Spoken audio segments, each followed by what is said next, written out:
안녕하세요. 고급 학습 심리학 강의를 시작을 하겠습니다. 강의실에서 만나서 그 한 학기 강의에 대한 내용을 말씀을 드려야 되고, 그 다음에 이제 다들 이제 처음 보시는 분들도 있기 때문에 서로 좀 소개도 하고, 그 다음에 이 과목을 듣기 전에 어떤 배경을 갖고 계신지도 좀 알아보고, 그렇게 해야 되는데, 지금 이제 비면대면 강의라, 그런, 소개나 서로를 볼 수 있는 상황이 아니라, 다소 불편한 점은, 있습니다. 하지만은, 면대면 강의가 시작이 되면은, 그때, 어, 다시 만나서 이런 내용들을 소개하기로 하고요. 오늘은 먼저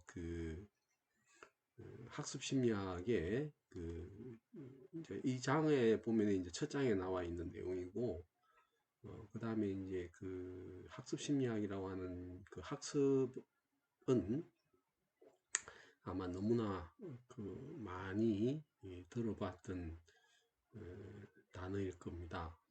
그 다음에 이제 학부에서 심리학을 전공을 하신 분들은 학부에서 이제 학습 심리학을 공부를 했기 때문에 이제 친숙한 면이 있을 텐데, 학부에서 접하지 못한 분들도 있을 거라고 봅니다. 그래서 이제 학습이라고 하는 지금 이제 우리가 강의를 하고 있는 것도 일종의 학습이죠.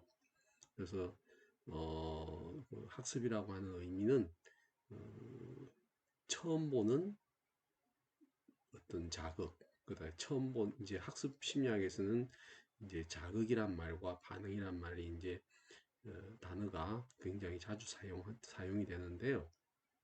학습이라는 의미는 뭐 말 쉽게 이야기하면은 영어로는 learning이고, 그건 또 배운다 이렇게 이제 우리가 표현을 할 수가 있습니다.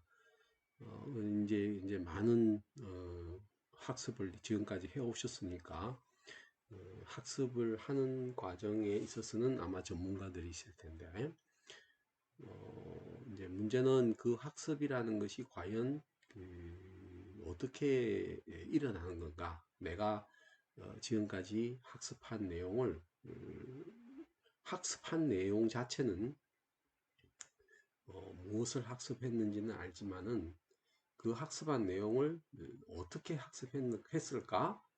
뭐 여러 가지 추측을 해 오셨겠지만은 이제 학습 심리학에서는 그런 학습의 내용에 대한 그 메커니즘, 이게 심리학적인 과정,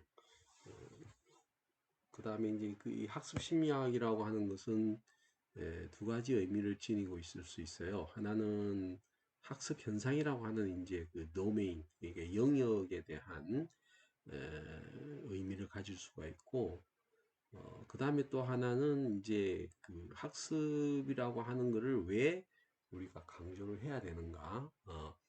그럼 이제 그거는 이제 학습을 강조한다는 것의 의미가 뭐냐? 어떤 배경이 있어서 우리 학습이라는 것을 강조를 하느냐? 하는 이제 약간 이제 철학적인, 그 다음에는 이제 인간을 보는 이제 관점에 있어서 이것을 강조할 수밖에 없는 그런 관점들이 있습니다. 그래서 이제 그런 내용들을 이제 한 학기 동안 강의를 할 텐데, 이제 여기에 보면은 고급 학습 심리학이에요. 그래서 이제 학습 심리학은 학습 심리학인데 어드밴스드 된 학습 심리학을 이제 공부를 하는 걸로 되어 있습니다. 이제 그렇지만은 우리가 배워온 지금 과정을 보면은 우리 학습 심리학의 이제 내용을 고급 수준에서 다룰 만큼 기본적인 학습 심리학에 대한 어, 그 지식이 사실은 좀 부족하기 때문에 이제 고급이라는 것의 의미를 이제 어떻게 부여해야 되는가 이제 하는 문제는 있을 수 있지만은 뭐 어쨌든 이번 한 학기 동안에는 그 학습 심리학의 그 수준은 우리가 생각하지 말고 학습 심리학이라는 것이 뭐냐 이제 하는 것들을 같이 한번 공부를 해보기로 합시다. 이 수업을 하기 위해서 선택한 교재는 이 책입니다. 그래서 그 학습과 행동이라는 책인데요. 그 폴 챈스라고 하는 심리학자가 쓴 책입니다. 이게 이제 그 본래 제목은 그 Learning and Behavior고 그 칠판이라고 되어 있죠. 그래서 이게 이제 2014년에 나온 책인데 2015년에 이제 김문수, 박소연 두 선생님이 이제 번역을 한 책이에요. 김문수 교수는 이제 전남대에 계시고 박소연 박사는 그 학부는 심리학이 아니지만은 그 석사를 이제 심리학을 하고 그 전문 번역가로 이제 활동을 하고 있습니다. 김문수하고 박소연 선생님은 부부예요. 그래서 두 분이 이제 이 책에 대한 번역을 했는데 폴 챈스라는 사람은 그 학습 심리학을 이제 공부를 했는데 주로 미국적인 그 학습 심리학이죠. 그러니까 그 나중에 이제 전통에 나오겠지만은 이 큰 그 심리학에서 그 학습 심리학의 전통은 파블로프의 그 고전적 조건형성하고 그 다음에 이제 그 손다이크의 그 도구적 조건형성 이론입니다. 그 파블로프는 여러분들 참 많이 들어보셨을 생각이 드는데 그 파블로프의 이론은 이제 그 러시아에서 이제 만들어진 거고요. 그 다음에 손다이크는 이제 미국에서 이제 시작이 됐습니다. 그래서 이제 그 서로 국가는 틀리지만은 그래서 이제 그 학습 이론이라고 묶여 있긴 한데 두 이론이 갖고 있는 특성이 이제 굉장히 다릅니다. 시작은 다른데 이제 이 두 이론이 이제 공통적으로 주장하는 바가 있기 때문에 그래서 이제 두 이론이 이제 그 하나의 책 속에 이제 묶여질 수가 있는 거고요. 뭐 물론 이제 그 두 가지 입장이 갖고 있는 이제 철학적인 배경은 유사하다고 볼 수가 있지만은 그 메커니즘 학습이 일어나는 메커니즘의 그 가장 기본적인 요소는 상당히 이제 그 유사합니다. 근데 이제 그 어떤 현상에 대해서 이제 학습을 설명하느냐 하는 문제에 대해서는 굉장히 그 다른 측면이 있고요. 그래서 이제 그 이론적으로 학습 이론에서 논란이 되고 묻는 문제 중에 하나가 학습 현상을 하나로 봐야 될 건지 아니면 이제 학습 현상을 두 학자가 다르듯이 다른 현상으로 보아서 두 학습 과정이 다른 과정으로 봐야 될 건지 뭐 거기에 대한 이제 논쟁들이 이제 이 책에도 이제 같이 소개가 되고 있습니다. 근데 아직까지 이제 그게 하나의 학습 이론으로 설명이 될 수 있는지 아니면 이제 두 가지 이론으로 나누어서 설명이 돼야 되는지 뭐 거기에 대한 결론은 나오고 있지는 않는데 이 저자의 그 주장은 두 개의 입장이 다르지만은 그걸 이제 하나로 설명을 할 수 있다라는 이제 일원론적인 입장을 갖고 있습니다. 그 다음에 이 저자가 이제 갖고 있는 배경이 파블로프의 학습 이론 쪽보다는 손다이크의 도구적 학습 이론 쪽에서 그 연구를 한 사람이기 때문에 그쪽 입장을 좀 강조를 하고 있습니다. 어쨌든 이게 그 강의는 이제 이 책으로 하고요. 그 이제 이 책을 선정한 이유는 이 책은 학부에서도 사용을 하고 있는데 학부에서는 이제 이번 학기에 이제 그 학부에서도 이제 이, 저 본래 강의가 시작이 돼야 되는데 이제 뭐 제가 이제 대학원 과정에 고급 학습 이론을 맡게 됐어요. 어쨌든 이 책은 아마 지금 여러 가지 다양한 그 학습 심리학과 관련된 책이 나와 있는데 가장 그래도 그 학습 이론에 대해서 정리가 잘 돼 있고 순수한 그 심리학적인 맥락에서 어, 순수한 학습 이론적인 전통에서 이제 쓰여진 그런 책이라고 볼 수가 있습니다. 그래서 이 책의 내용을 잘 이해를 하면은 학습 심리학에 대해서는 뭐 이 정도 수준이면은 더 이상 그 바랄 바가 없는 뭐 그런 내용들로 구성이 되어 있습니다. 그래서 이제 이게 비록 학부에서도 교재로 썼지만은 대학원에서도 이제 교재를 쓰기 때문에 학부하고 대학원 교재가 같지 않느냐라는 문제가 있지만은 그건 학습 수준으로 보면은 어디까지 학습을 할 수 있느냐 하는 것은 상당히 이제 다른 문제입니다. 어, 자, 그래서 일단 이 학습 심리학 이 책에 그 학습과 행동에 이제 나와 있는 내용들이 여기에 모두 15개 그 챕터로 구성이 되어 있어요. 그래서 우리가 이제 그 같이 면대면 수업을 하면은 면대면 수업을 하면은 이제 이 내용들을 좀 이제 나누어서 발제를 하고 우리가 거기에 대한 논의를 하는 이런 식으로 이제 진행을 할 텐데 지금 당장은 그렇게 할 수 있는 상황이 아니기 때문에 일단은 지금 그 1장과 2장의 이 앞에 부분은 그 다음에 이제 이 안에 있는 전체적인 내용의 맥락은 제가 그 설명을 한 2주에 걸쳐서 하는 걸로 하고요.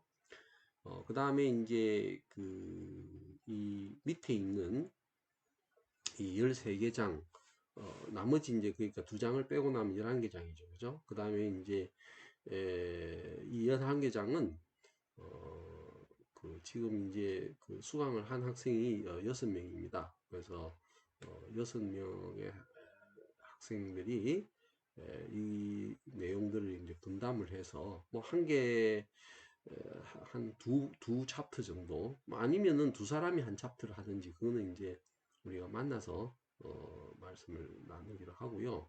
그래서 두 사람이 한 챕터씩 해서 진행을 하든지, 아니면은, 한 분씩 해서 뭐 한 학기에 2번 정도 발표가 되겠네요. 근데 한 장 한 장의 내용이 그렇게 작지가 않습니다. 그래서 그 3장부터 진행이 되는 내용은 다음 주 정도에는 좀 그 발표를 이렇게 좀 미리 분담을 하고 그 다음에 이제 만약 이제 그 지금 이제 형태의 이제 그 강의는 일방향적인 강의잖아요. 그래서 이제 그거를 저 구글에 보면은 이제 이렇게 화상 채팅을 하는 줌이라고 하는 그런 프로그램이 있더라고요. 그래서 만약 이게 장기화되면은 뭐 그 프로그램을 사용을 해서 화상으로 서로 그 강의가 진행이 될 수 있도록 이렇게 할 수도 있는데 그런 상황까지 가서는 안 되겠죠. 일단 이번 주와 다음 주 그다음에 이제 오늘 보니까 4월 첫 주까지는 이제 초중등 학교는 이제 연기가 됐더라고요. 그래서 아마 우리도 그 첫 주까지 4월 첫 주까지는 강의가 어렵지 않겠냐 하는 생각이 듭니다. 그래서 이제 그렇게 될 때는 이제 화상 채팅을 통한 강의도 한번 생각을 해봐야 되지 않을까 그런 생각을 하고 있습니다. 어쨌든 다음에 진행을 하고요. 그래서 각자 이 차트의 제목을 보고 이 차트 중에서 어떤 차트를 발표를 할 건지 그 내용들을 한번 미리 좀 생각을 해 보시기를 바랍니다. 그래서 여기 보면은 크게 이제 이 차트들이 쭉 나눠져 있는데 이 차트들이 어떻게 나눠질 수 있을까? 음.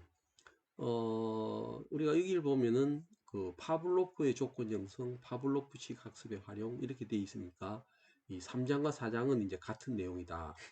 연결될 수 있는 그런 그 내용이구나 알 수 있고요. 그 다음에는 이제 5장, 6장, 7장, 8장, 9장이 보면은 이게 다 조작적이라고 하는 게 들어가 있습니다. 그죠? 그러니까 파블로프 학습 이론보다는 이 조작적이라는 학습의 그 제목이 더 많죠. 그러니까 이 챈스라는 사람이 이쪽을 이제 더 강조를 하고 있는 건데 뭐 어쨌든 여기 보면은 이제 요거는 이제 그 3장은 파블로프식 조건 형성이라고 되어 있고 그 다음에 이거는 이제 조작적 학습이라고 되어 있습니다. 그죠? 그런데 다른 책에서 보면은 이제 파블로프식 조건 형성이라고 되어 있는 책도 있고 고전적 조건 형성이라고 되어 있는 책도 있어요.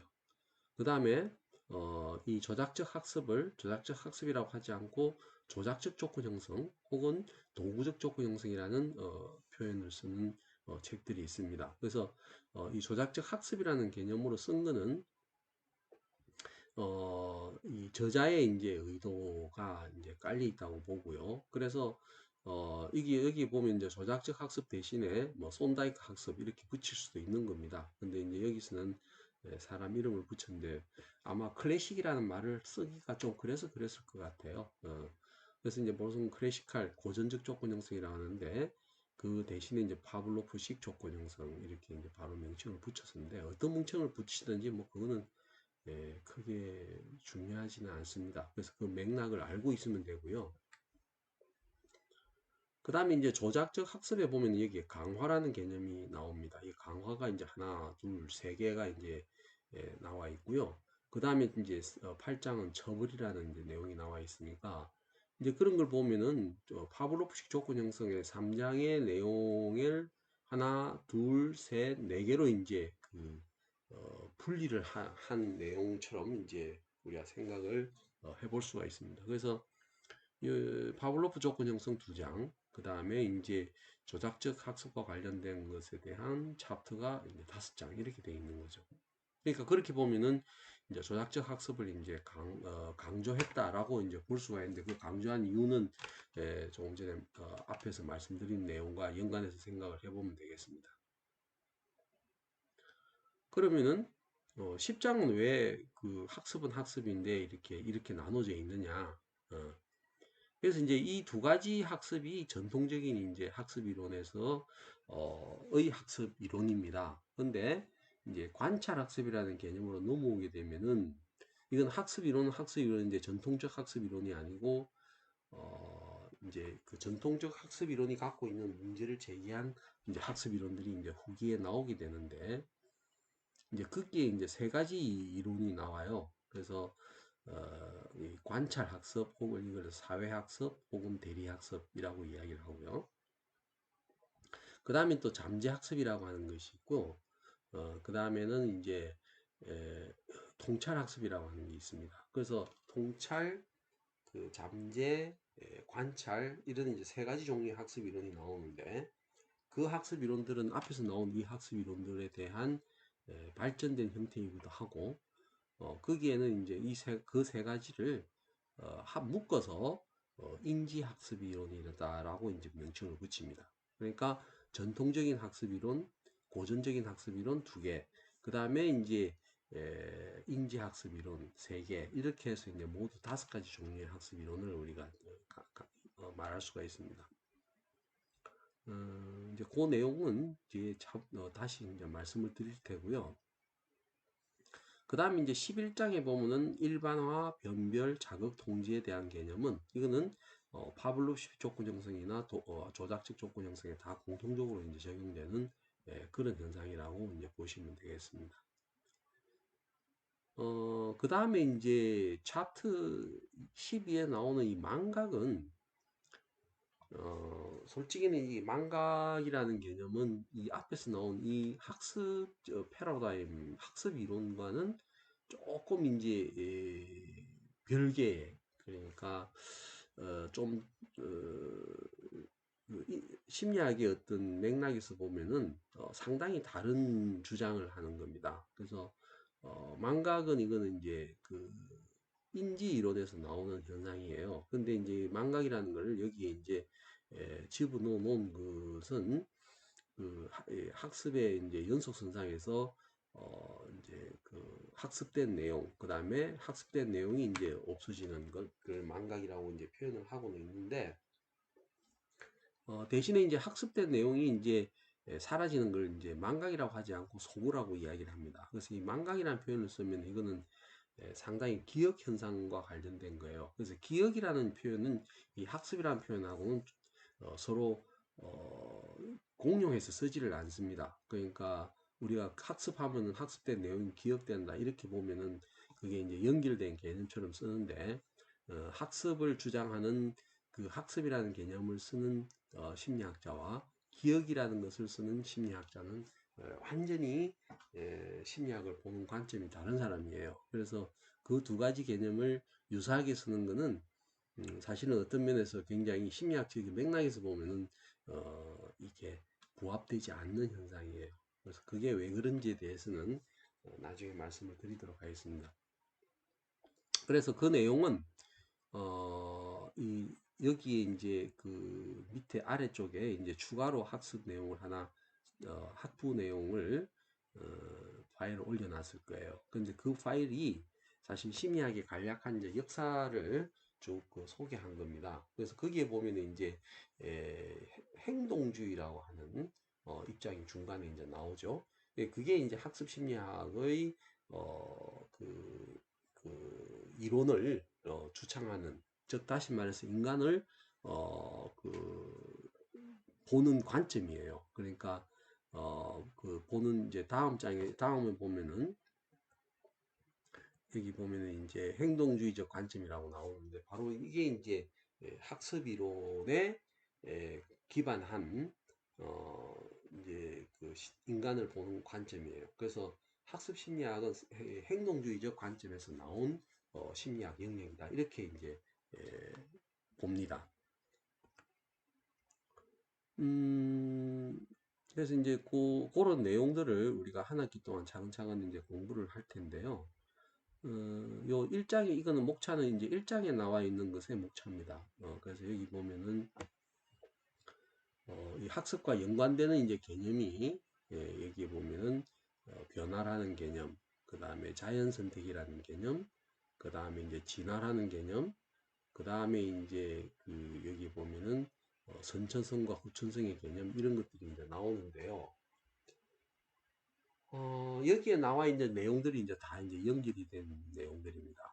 그러니까 학습이라고 이야기를 하면은 학습이 이제 어디에서 일어나는 거냐, 그게 선천적인 거냐, 후천적인 거냐. 그 다음에 학습이 된다는 것은 뭐냐, 이게 둔감하라는 현상, 민감하라는 현상과 학습은 구분을 합니다. 뭐 이런 내용들이에요. 그 다음에 이제 학습이라고 하는 것은 결국 변화죠. 그러니까 변화되는 것에 대한 선택입니다. 사실은 학습을 한다는 것은. 그래서 이제 이 자연 선택의 문제는 이제 진화론에서부터 나온 거죠. 그래서 진화론에 따르면 이제 그 유기체, 동물, 인간은 오랜 기간 동안 이제 점차적으로 이제 변해가 오는데, 그럼 그 변하는 과정에 이제 유전적인 것이 먼저냐, 아니면 경험적인 것이 먼저냐, 이제 이런 이제 논란들이 이제 계속되고 있죠. 그래서 그런 문제들이 이제 여기에 복합적으로 이제 얽혀져 있고요.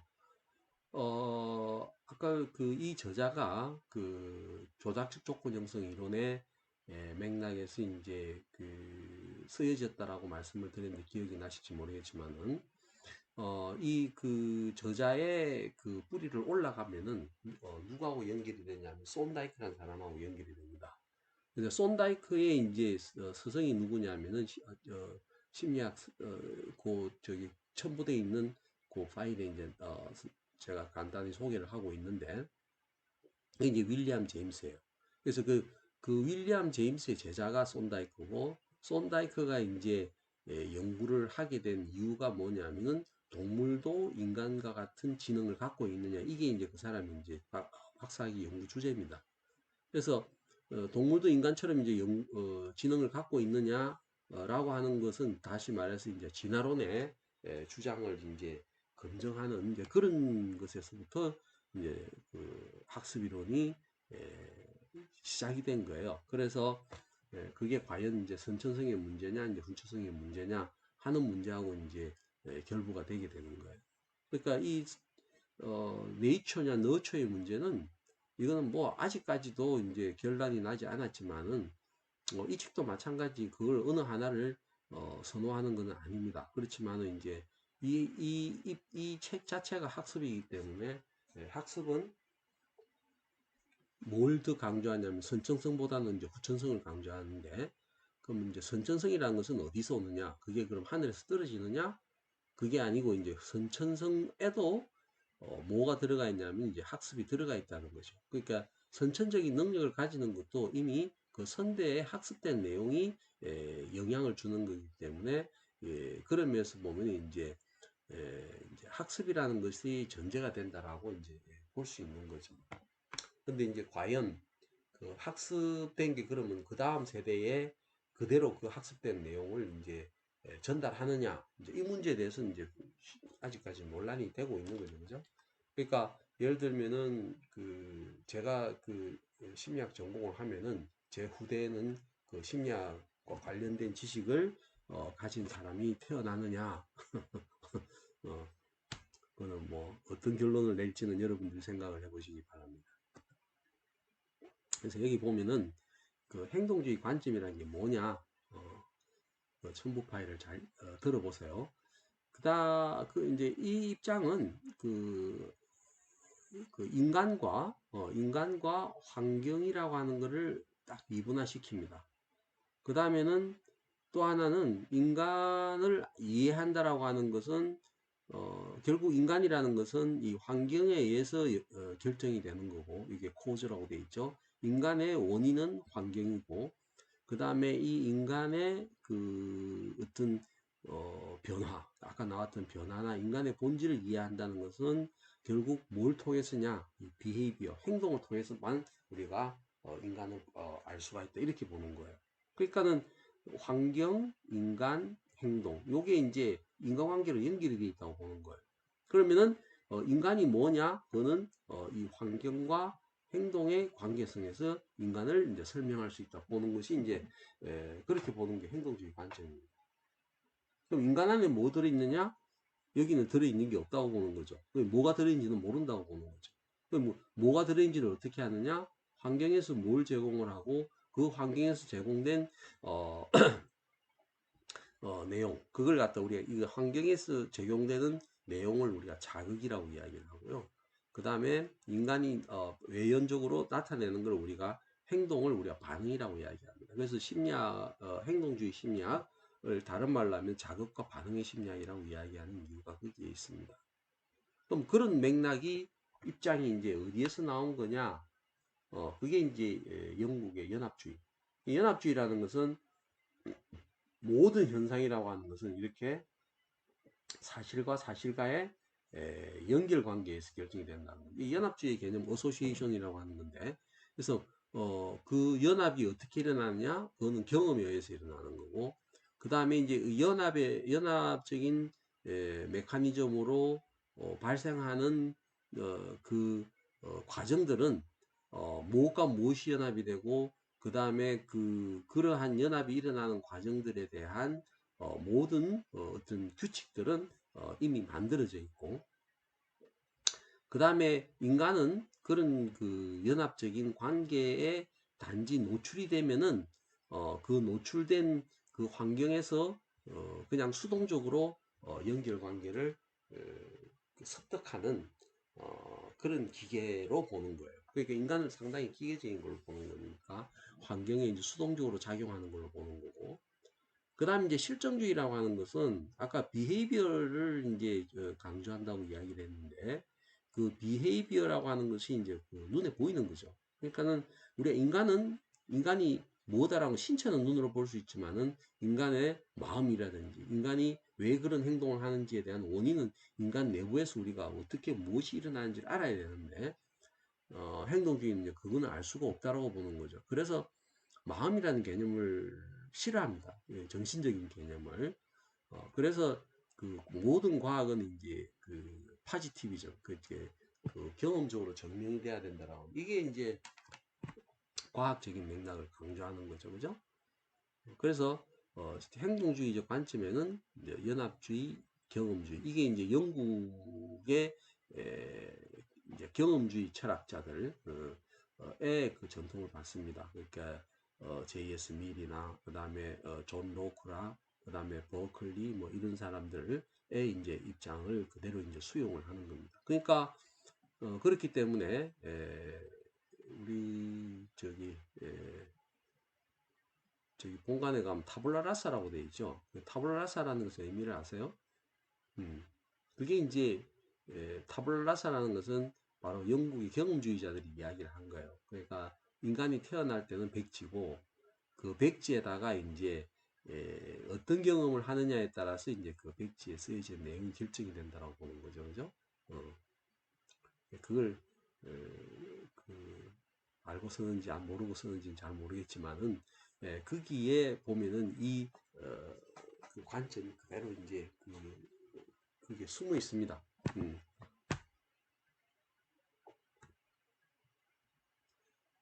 이제 그 행동주의의 두 가지 관점은 이렇게 이제 우리가 표현을 할 수가 있고요. 그래서 그이 사람이 이제 파블로프고 이 사람이 이제 손다이크가 사용한 문제상자라고 하는 겁니다. 그래서 파블로프는 개를 갖고 연구를 했고요. 손다이크는 이제 고양이를 갖고 연구를 합니다. 그 다음에 이제 파블로프는 이제 실험실을 제대로 갖고 있었고 손다이크는 이제 보면은 사과상자로 이제 그 연구를 했는데 굉장히 가난했어요. 이제 가난해서 이제 우리 저거 알죠? 그 기생충. 그 기생충의 그 반지하가 갖고 있는 의미는 아시죠, 그죠? 그러니까 이 사람이 이제 공부를 할 때 돈이 없어서 그 윌리엄 제임스의 그 반지하에서 이 연구를 한 겁니다. 이렇게 굉장히 힘들게 사는 사람이죠. 어쨌든 이제 그 행동주의 이제 두 가지 전통이 이제 이렇게 있고요. 뭐 이거는 책에서는 안 나오지만은 이 책의 이제 시작은 이거부터 나옵니다. 변화. 그러니까 모든 것은 변화한다는 건데 그 변화하는 것 자체만은 그 불변성이다. 그러니까 불변하는 성질을 가진 유일한 것은 변화하는 것이다. 이렇게 이제 이야기를 하는 것이죠. 루크레티우스의 이야기를 인용을 하면서 이제 변화의 개념이 이제 자연 현상의 유일한 법칙이다라는 것을 이제 강조를 합니다.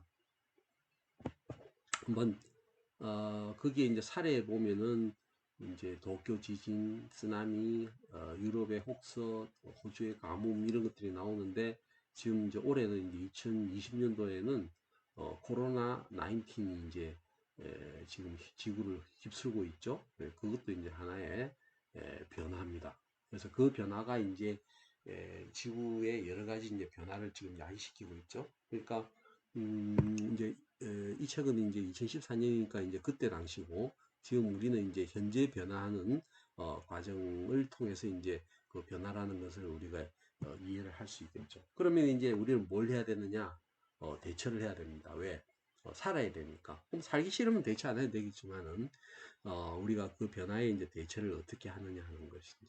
그래서 거기서 이제 그 환경에 대한 이제 대처를 하기 위한 과정으로서 나오는 개념이 바로 이제 자연 선택의 개념입니다. 셀렉션을 해야 돼요.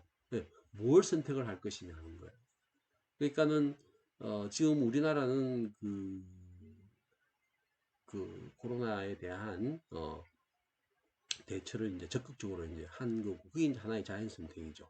그래서 처음에는 이제 우리나라에서 그 환자가 급증하니까 전부 이제 불안한 이제 상태로 보고, 해외에서는 우리나라 이제 굉장히 그 위험한 나라다라고 봤는데, 이제 그게 이제 극한점을 넘어서니까는 오히려 이제 안정돼 가는 상태가 이제 되고, 그 다음에 이제 오히려 그 이렇게 그런 선택을 하지 않은 국가에서는 지금 굉장한 그 곤욕을 치르고 있죠.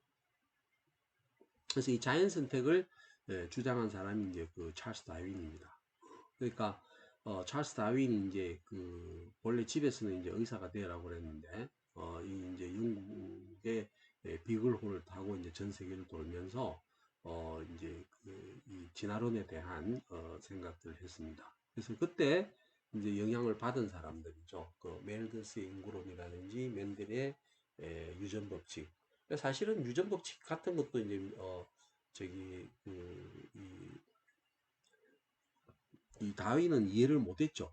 그 유전이라는 것이 있는지 없는지도 이제 몰랐고, 멘델의 유전 법칙이 이제 밝혀진 거는 20세기에 들어와서 그 밝혀진 거니까 20세기 중반에 돼서야 그 DNA가 있다라는 사실을 이제 알게 된 거니까 이때 당시에서는 그런 생각조차도 못했습니다. 그 다음에 멜더스 인구론이라는 것은 인구가 팽창되면 결국은 지구는 멸망할 것이라는 것이고 뭐 그런 개념들이죠. 그럼 우리가 자연을 그 사육한 사람이 있느냐? 그럼 사육 이제 마치 이거는 뭐하고 비슷하냐면 그 종교에서 그 인간이 어디서 태어났느냐? 그랬을 때 창조론하고 유사한 이야기입니다. 그렇게 인간을 그렇게 만드는 어떤 주체자가 있느냐? 그건 모르죠, 뭐.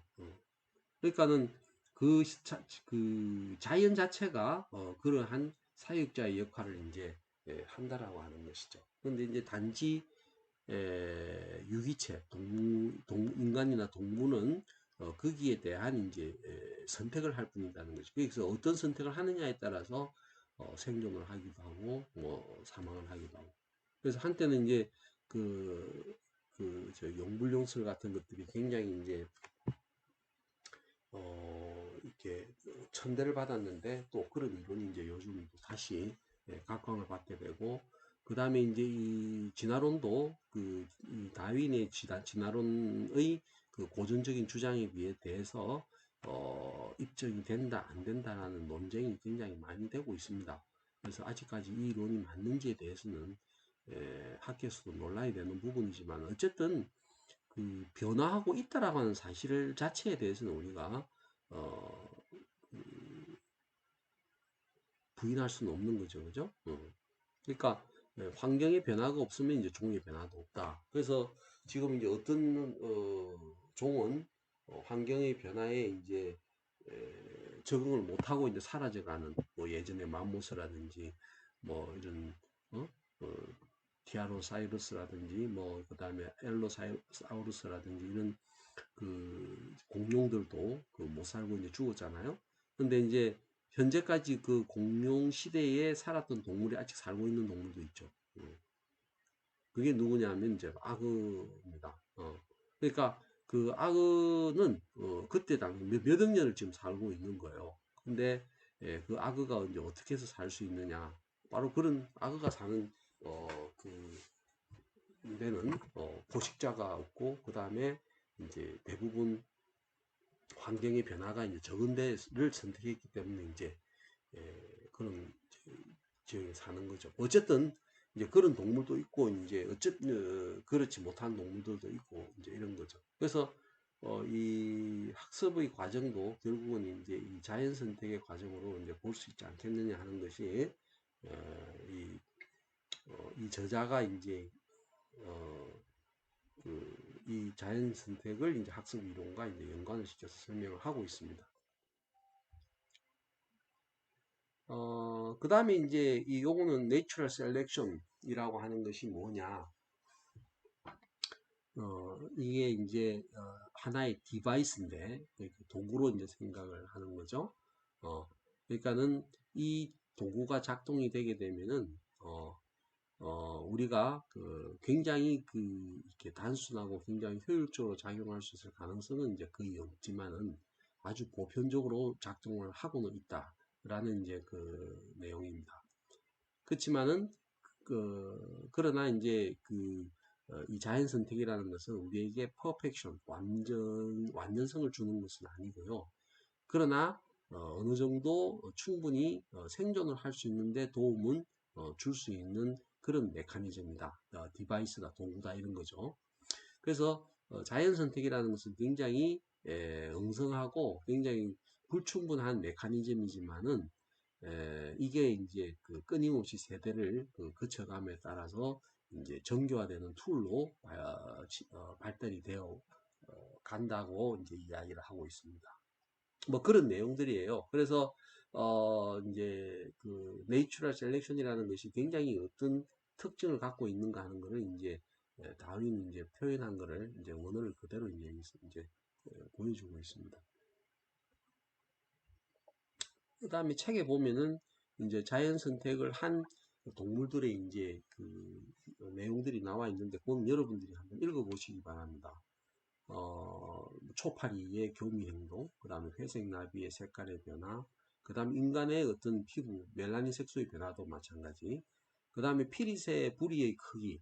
그러니까 피리새가 11mm일 때와 10.5mm일 때 이제 생존이 달라지는 거죠. 그러니까 먹이가 이제 작을 때에는 11ms는 충분한데 그래서 너무 크니까 이제 입을 좀 죽같이 작게 만들었더니 열매가 더 커져가지고 이제 그 뿌리로는 이제 먹지를 못하게 되니까 이제 피리새가 이제 생존을 못하는 현상이 발생을 하는 거예요. 이렇게 자연 선택이라고 하는 것이 퍼펙트하냐? 퍼펙트하지 않다. 그 대표적인 예가 이제 영국의 회색 나방이에요. 여기 보면은 여기서는 어느 게 더 잘 보입니까? 여기 더 잘 보이죠? 그 다음 여기서는 어느 게 더 잘 보입니까? 여기서 더 잘 보이죠? 이게 뭐냐면은, 이 항구에 있는 그 나무의 색인데, 공해가 없을 때는 이 나무의 색깔이 원래 흰색이었어요. 근데 이제, 거기에 붙어서 한 나방이, 이제 이런 색이었을 때는 너무나 다른 동물들한테 잘 뛰어갖고 잘 잡혀 죽었어. 근데 이제 그래서 이제 얘가 이 나무색과 유사한 흰색으로 이제 진화를 하게 되는 거죠. 그랬더니 이제 잘 안 보였어요. 그런데 이 나무에 이제 영국의 공해가 심해져 가지고 공해가 이제 많아지니까 이게 이제 검정색으로 변한 거야. 그러니까 그 검정색으로 변한 이 상황에서는 이 흰색 나방이 이제 너무 잘 보이니까 얘가 또 오히려 이제 잡혀먹는 현상이 발생한다 이런 거죠. 그러니까 이 진화에 대한 그 과정도 그 자연 선택의 과정으로 본다고 했을 때 이 자연 선택이라는 것도 언제나 완벽하다고 이제 볼 수가 없는 거죠. 그러니까 북극의 북극곰이 이제 그렇게 그 튼튼한 틀을 갖고 있어도 날씨가 이제 따뜻해지니까 이제 먹이가 없어지니까는 이제 어디로 가야 될지 모르는 이제 그런 현상하고 이제 그때 당시에는 이제 그쪽에 먹이가 많으니까 이제 곰들이 이제 그쪽으로 이제 갔겠죠. 그러니까 북극으로 간 것이 이제 그 북극곰, 그 다음에 또 회색곰은 이제 회색곰, 그 다음 불곰, 그 다음에 뭐 이런 여러 가지 이제 형태의 곰들이 있잖아요. 그래서 그런 곰들이 이제 다 자기 이제 그 서식지를 찾는 과정에서 이제 북극곰은 지금 온난화 때문에 지금 가장 피해를 보는 그런 상황이 되기도 한 거죠. 그래서 이제 진화를 하는 과정에서 이제 나타나는 여러 가지 이제 행동들이 있는데, 거기에 이제, 보면은 이제 거의 유전적이라고 생각할 수 있는 세 가지 종류의 행동을 이제 여기서 소개를 하고 있습니다. 그래서 그 하나가 이제 반사 행동, 그 다음에 이제 전형적 행위 패턴, 그 다음에 일반적 행동 특질이라고 이제 이렇게 구분을 하고 있습니다. 그래서 이것들은 다 이제 우리가 보면은 이제 어, 진화된 거고, 그 다음에 이제 유전적인 것 같은, 즉 다시 말해서 선천적인 것 같은 행동으로 이제 볼 수가 있는 거죠. 여기 이제 그 반사, 이제 한 관계에 대한 내용들을 이제 그 소개를 하고 있습니다. 그래서 그 내용들이 이제 책에서 기술이 되고 있는데요. 그 세 가지 내용에 대한 이제 구체적인 설명은 그 다음 강의에서 계속 하기로 하는데 우선 그 이번 강의에서는 그 1장의 내용을 이제 중심으로 이제 그 소개를 한 것이고요. 그러면서 그 같이 첨부를 한 심리학의 약사라고 되어 있는 파일은 동영상은 이 학습 이론 학습 심리학이 행동주의가 어떤 위상을 가진 심리학 내에서 어떠한 어떤 입장을 가진 그 관점인지 거기에 대한 내용이 이제 추가로 설명이 되고 있습니다. 그래서 오늘 내용은 여기까지 설명을 하고요. 다음 시간에 진화된 행동의 내용을 좀 더 말씀을 드리고 그 다음에 그 여기 뒤에 나와 있듯이 한 개씩 이제 여러분들 책을 좀 이제 보고 와야 이제 이 내용들이 더 이해가 잘 될 거예요. 그래서 그 다음에 이제 자연 선택이 항상 옳으냐 그러니까 자연 선택이 갖고 있는 이제 문제점 그게 나오고 그 다음에 학습이라는 것을 과연 우리가 어떻게 이제 정의를 할 것이냐 하는 문제하고 그 다음에 마지막에는 이제 선천성과 후천성에 대한 개념이 이제 일장에 이제 나와 있습니다. 그래서 요 내용들을 그 다음 시간에 계속 말씀을 드리도록 하고 우선 여러분들은 이 책을 준비를 해서 그 1장의 내용과 2장의 내용을 한번 읽어 보십시오. 그래서 그렇게 하고 그 다음에 그 다음 주의 내용은 그 1장에 지금 뒤에 나와 있는 그 유전적인 행동의 내용과 그 다음에 나오는 이제 선천성, 후천성과의 논쟁 이런 것들을 좀 살펴보고 또 한 파트로는 이제 2장에 나와 있는 그 학습을 연구하는 방법, 절차, 유형 이런 것들이 이제 나옵니다. 그 다음에 특히 이제 그 학습 심리학의 연구가 인간을 대상으로 한 연구도 많이 있지만은 동물을 대상으로 한 연구들이 많아요. 왜? 이제 인간으로 직접 이제 행동을 연구를 하려면 여러 가지 이제 인간의 윤리적인 문제가 많이 따르기 때문에 그래서 동물 학습에 대한 연구들이 굉장히 많습니다. 근데 그것도 이제 어떤 면에서 보면은 인간과 동물이 얼마만큼 유사하냐. 그러니까는 그건 이제 진화론적인 관점에서 우리가 볼 수가 있는 거죠.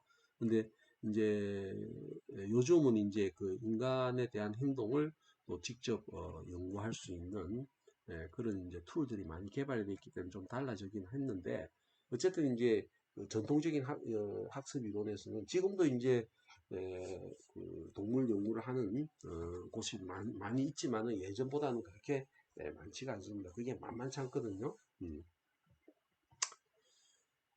자, 일단 오늘 수업은 이 정도로 해서 정리를 하고요. 그 다음에 말씀드린 것처럼 그 어느 장의 내용에 본인이 관심이 있는지 일단 책을 준비를 해서 이 학습 내용을 전체적으로 한번 쭉 훑어보는 시간을 다음번에 가질 거예요. 그러니까 일단 다음 주까지는 요 내용들을 갖고 우리가 2장까지의 내용을 갖고 설명을 해드리는 걸로 하겠습니다. 그래서 오늘 남아있는 그 1장의 내용의 후반부하고 그 다음에 이 2장의 연구 방법과 관련된 내용을 다음 시간에 연결해서 강의를 하는 걸로 하죠.